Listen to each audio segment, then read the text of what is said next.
Hola a todos, soy el maestro internacional Maximiliano Pérez y este es un video para la Academia de Ajedrez a Distancia.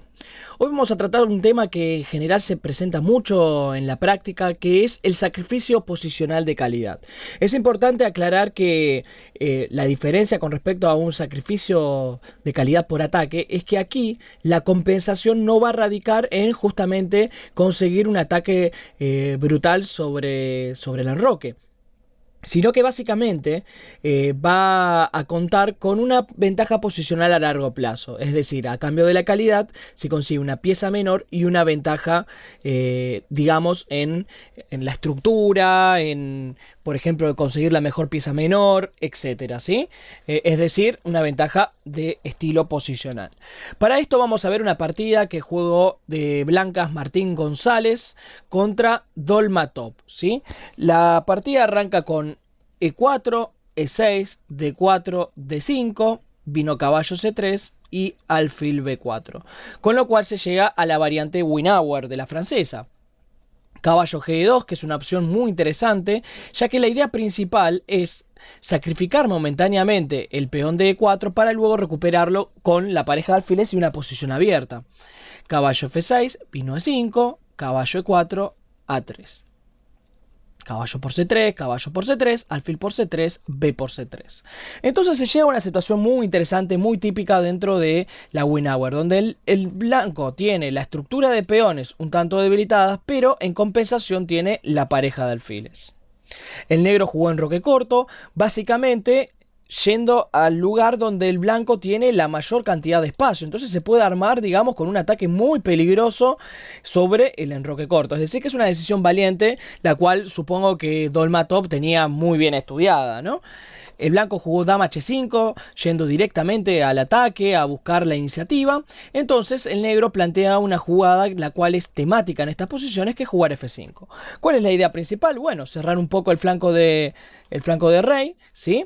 Y al mismo tiempo impedir la maniobra típica de alfil D3, la cual en general generaría problemas sobre el punto H7, ¿no?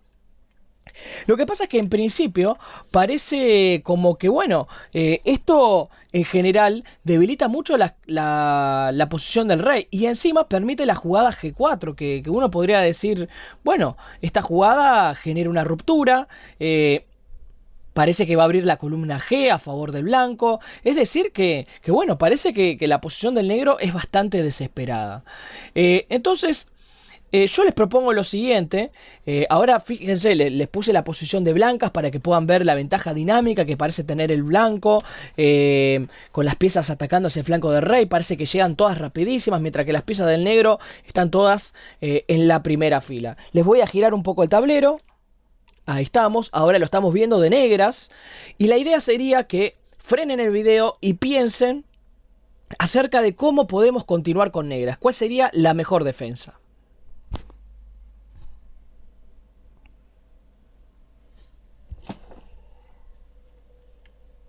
Bueno, realmente la posición es muy compleja para el negro y creo que en general solo existe una defensa particular para el negro, que es la que se empleó en la partida, porque esta posición ya se había jugado anteriormente y bueno, básicamente el negro había sido aplastado varias veces porque, bueno, el ataque del blanco parece muy fuerte.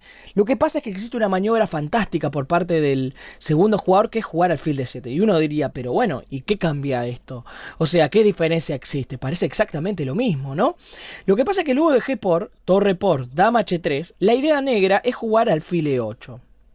Uno diría, bueno, pero luego de alfil D3, la idea del negro parece ser, bueno, juego torre H5 y de esta manera no cae este.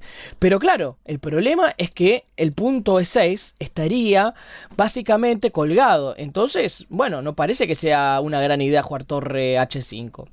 Sin embargo, la idea principal que traía el negro para esta posición era jugar alfil G6. Con lo cual se sacrifica una calidad y en principio parece un tanto extraño, ¿no? Podríamos decir, ya que bueno, no se consigue ni siquiera un peón a cambio de la calidad. Con lo cual, bueno, materialmente hablando, sería un tanto poco, ¿no? Para el sacrificio de una calidad.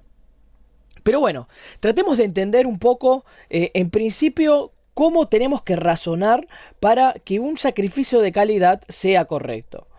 En primer lugar, lo que tenemos que entender es que un sacrificio de calidad me va a dar una ventaja de otro tipo, de un estilo posicional.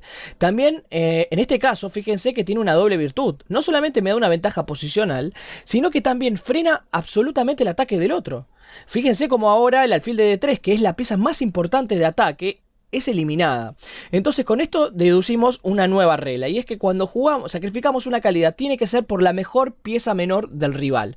De esta manera le quitamos fuerza, digamos, a la posición del otro, y al mismo tiempo generamos piezas fuertes nuestras. Otro de los puntos que tienen que tener en cuenta para sacrificar una calidad es que la pieza menor que nosotros tengan buenas casillas, ¿sí? Es decir, que tengan buena acción en la posición, ¿no?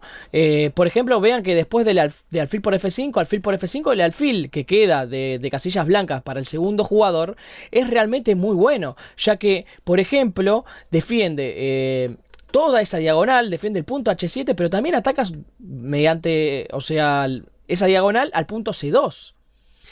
No solamente esto, sino que también ese alfil es inexpugnable de esa posición, salvo que el blanco devuelva la calidad con un torre por F5 en algún momento. Ese alfil no hay forma de echarlo de esa posición, que diríamos es un gran punto fuerte, ¿sí?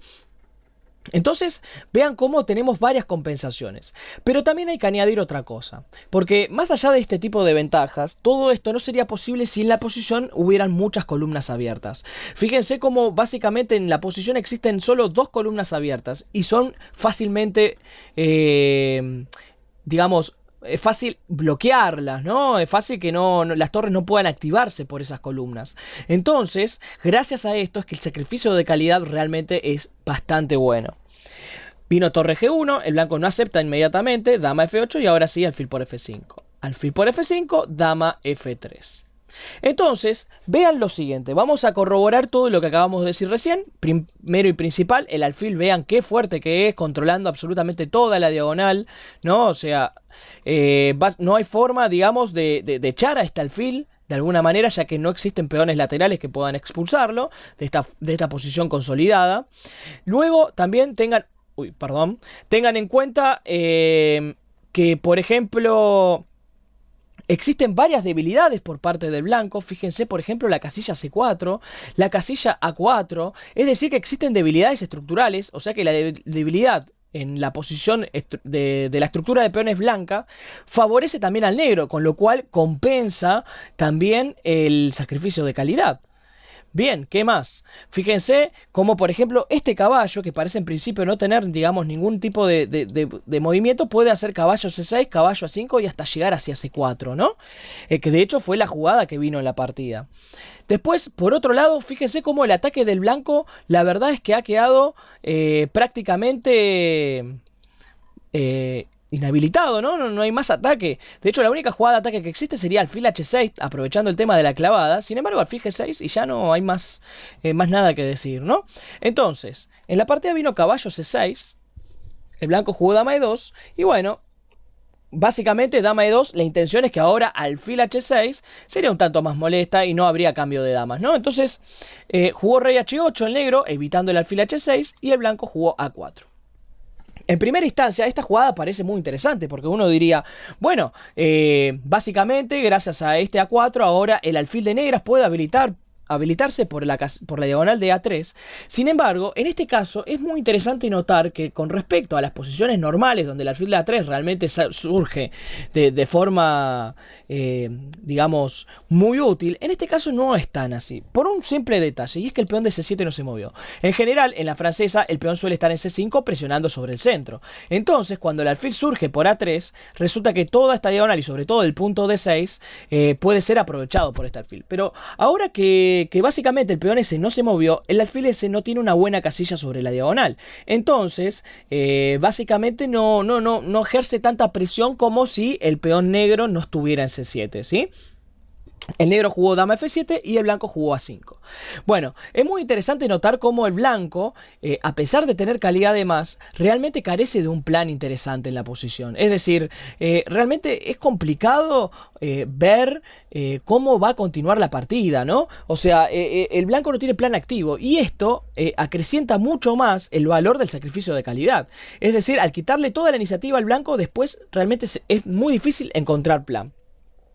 Y en general, lo que suele pasar en este tipo de circunstancias es que el jugador, el cual carece de actividad, intenta generarla a cualquier precio, ¿sí? Entonces nosotros tenemos que aprovechar este factor, digamos, psicológico para básicamente jugar de manera tranquila. Este es un poco el secreto, ¿sí?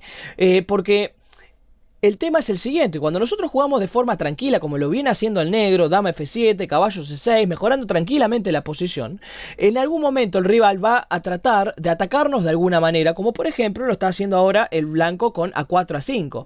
Y eso suele, en la mayoría de los casos, ser contraproducente para el jugador que bueno, tiene desventaja en la posición, ¿no? Entonces B6 vino, muy buena jugada, A por, C por, y fíjense cómo el negro genera otra ventaja en la posición, el peón de A que ahora está pasado, ¿no? Todo gracias a la mejor estructura de peones, ¿no? Bien, entonces, en la partida siguió torre G3, vino caballo A5, F3 y caballo C4. Entonces, fíjense esta posición que es bastante instructiva. Vean cómo las torres no pueden realmente ejercer ningún tipo de presión en la posición. Mientras que el alfil de F5 está situado en un gran punto fuerte, el caballo de C4 otro gran punto fuerte, controlando todas las casillas alrededor, ¿no? Fomentando el avance del peón de A, controlando las casillas del posible avance, y al mismo tiempo ver como también el alfil de C1 está fuera de juego. En realidad todas las piezas del blanco están como sin plan, ¿no? Vino rey F2, A5, comienza el avance triunfal del peón. Rey G1, A4, vino alfil A3, alfil G6. Rey F2, dama F5. Vean cómo el poder por las casillas blancas por parte del negro realmente es muy bueno, ¿no? Torre A2 y torre A7. Otra jugada profiláctica muy interesante. Lo que se hace con esta jugada es básicamente habilitar la posibilidad de que el alfil de casillas blancas del negro pueda moverse, ya que la séptima fila, sobre todo la casilla G7, está ahora controlada, ¿no? Bien, alfil C1, H6, evitando un posible alfil G5 o torre G5. Rey G1, A3. Bueno, poco a poco el negro va quedando ganado. Fíjense como básicamente el peón de A3 inmoviliza la torre de A2, al igual que la batería de alfil G6 y dama F5, ¿no? Hay muchas debilidades, muchos puntos fuertes para las piezas negras. Entonces realmente es muy difícil la posición. Vino torre G2, alfil H5, mejorando el alfil de casillas blancas. Torre G3, dama F8. Torre H3, vino alfil G6, dan un par de vueltas, seguramente por el tema del control del tiempo, dama G2, y ahora me gustaría que piensen cómo podríamos hacer de negras para seguir incrementando la ventaja.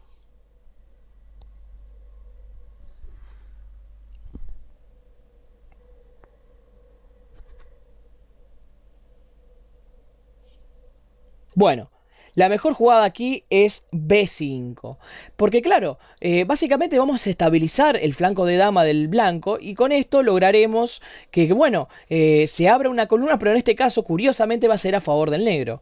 Vino dama F2, B4, dama E1, alfil por C2. La táctica ayuda siempre al que tiene mejor ubicadas las piezas. En este caso, claramente es el negro. Vino C por B4, pero por ejemplo, si torre por C2, viene B3, torre acá y A2, y bueno, no hay forma de evitar la coronación, ¿no? Porque alfil B2 viene caballo por B2, así que no hay manera. Vino C por B4, alfil B1, gran jugada, torre A1, y es muy curioso cómo la torre queda atrapada, ¿no? Es decir, que ahora la calidad realmente no se nota. El alfil de B1 atrapó a una torre. Creo que es un lindo broche final, digamos, para para lo que fue una gran partida posicional, ¿no? El blanco continuó igualmente un poco más, F4, dama E8, dama E2, pero claro, realmente no tiene la posibilidad de frenar todas las amenazas del negro, ¿no?